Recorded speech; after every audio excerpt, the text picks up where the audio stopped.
নমস্কাৰ লৈনিছো এই মুহূৰ্তৰ আন এক গুৰুত্বপূৰ্ণ খবৰ। আজি মংগলদৈত প্ৰধানমন্ত্ৰী নৰেন্দ্ৰ মোদী উপস্থিত হৈ অসমবাসীক আগবঢ়ালে কেইবাশ কোটি টকাৰ বৰঙণি। আৰু এই প্ৰধানমন্ত্ৰীজনে আজি মংগলদৈত উপস্থিত হৈ ৬,৩০০ কোটি টকাৰ ব্যয়েৰে তিনিটাকৈ আঁচনি উদ্বোধন কৰা পৰিলক্ষিত হৈছে। আৰু সেই আঁচনিসমূহৰ মাজতে অসমৰ ২৪ সংখ্যক মেডিকেল কলেজ দৰং মেডিকেল কলেজৰ আধাৰশিলা স্থাপন কৰা হৈছে। আৰু ৫৭০ কোটি টকাৰ ব্যয়েৰে অসমৰ ২৪ সংখ্যক medical college Darrang medical college গঢ়ি উঠিব বুলি ইতিমধ্যে মুখ্যমন্ত্ৰীগৰাকীয়ে ঘোষণা কৰা পৰিলক্ষিত হৈছে। আৰু ৩ বছৰৰ ভিতৰতে এই মেডিকেল কলেজৰ নিৰ্মাণৰ কাম সম্পূৰ্ণ হ'ব বুলি মুখ্যমন্ত্ৰীজনে ঘোষণা কৰা পৰিলক্ষিত হৈছে। আৰু ইয়াৰ উপৰি প্ৰধানমন্ত্ৰীয়ে আগবঢ়োৱা আঁচনিৰ মাজতে ৪,৫৩০ কোটি টকাৰ ব্যয়েৰে গুৱাহাটী মহানগৰীত নিৰ্মাণ কৰা হ'ব ৰিং ৰোড। আৰু এই ৰিং ৰোডৰ জৰিয়তে গুৱাহাটী মহানগৰীক স্পৰ্শ কৰিব দৰং আৰু মৰিগাঁও জিলাই। আৰু ইয়াৰ উপৰি কুৰুৱা আৰু নাৰেংগীৰ মাজত ৩ কিলোমিটাৰ দীঘল ব্ৰহ্মপুত্ৰৰ মাজত এখন দলং নিৰ্মাণ কৰা হ'ব বুলিও মুখ্যমন্ত্ৰীজনে ইতিমধ্যে ঘোষণা কৰিছে। পুনৰবাৰ উল্লেখ কৰিছোঁ, আজি প্ৰধানমন্ত্ৰী নৰেন্দ্ৰ মোদী মংগলদৈত উপস্থিত হৈ ৬,৩০০ কোটি টকাৰ ব্যয়েৰে তিনিটাকৈ আঁচনি উদ্বোধন কৰিলে। আৰু সেই আঁচনিসমূহৰ মাজত অসমৰ ২৪ সংখ্যক মেডিকেল কলেজ দৰং মেডিকেল কলেজৰ আধাৰশিলা স্থাপন কৰা হ'ব। আৰু ৫৭০ কোটি টকাৰ ব্যয়েৰে অসমৰ ২৪ সংখ্যক medical college Darrang medical college গঢ়ি উঠিব বুলি ইতিমধ্যে মুখ্যমন্ত্ৰী হিমন্ত বিশ্ব শৰ্মাই ঘোষণা কৰা পৰিলক্ষিত হৈছে। আৰু তিনি বছৰৰ ভিতৰত এই মেডিকেল কলেজৰ নিৰ্মাণৰ কাম সম্পূৰ্ণ হ'ব বুলি মুখ্যমন্ত্ৰীজনে ঘোষণা কৰা পৰিলক্ষিত হৈছে।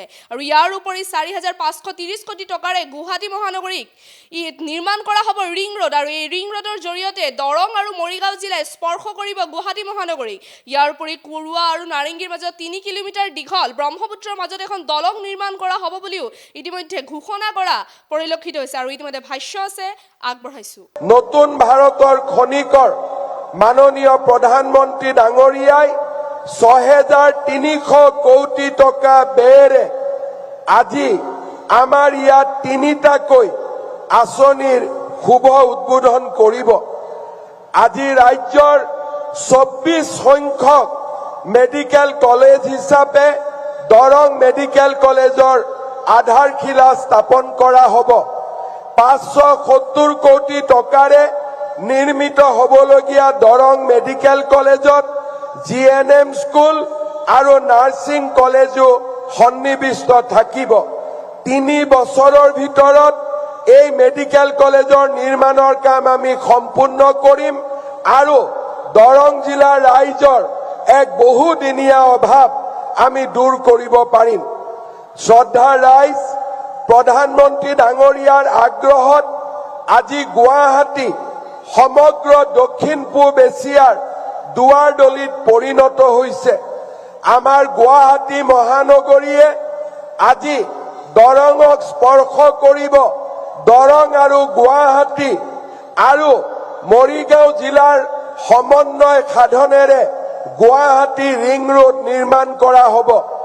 ৪,৫৩০ কোটি টকাৰে এই ৰিং ৰোড নিৰ্মাণ হোৱাৰ লগে লগে গুৱাহাটী মহানগৰীয়ে দৰঙক স্পৰ্শ কৰিব, মৰিগাঁওক স্পৰ্শ কৰিব আৰু আমাৰ সমগ্ৰ অঞ্চলটোত এক নতুন দিগন্ত উন্মোচিত হ'ব। এই আঁচনিৰ অংশ হিচাপে বাইহাটা চাৰিআলিৰ পৰা কুৰুৱা, চন্দ্ৰপুৰ হৈ সোণাপুৰ আৰু তাৰ লগতে কুৰুৱা আৰু নাৰেংগীৰ মাজত ৩ কিলোমিটাৰ দীঘল এখন নতুন ব্ৰহ্মপুত্ৰৰ দলঙো নিৰ্মাণ কৰা হ'ব। এই দলঙৰ বাবে আমাৰ প্ৰধানমন্ত্ৰী নৰেন্দ্ৰ মোদী ডাঙৰীয়াই ১২০০ কোটি টকাৰ অনুমোদন জনাইছে।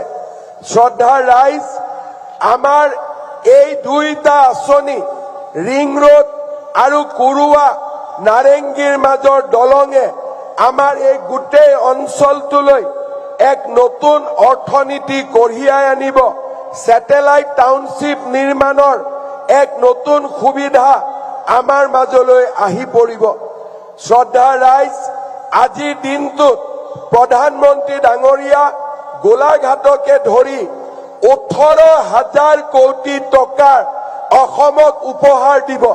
যিকোনো খবৰৰ বাবে যোগাযোগ কৰক 7099017330 লগতে 7099017110 নম্বৰত।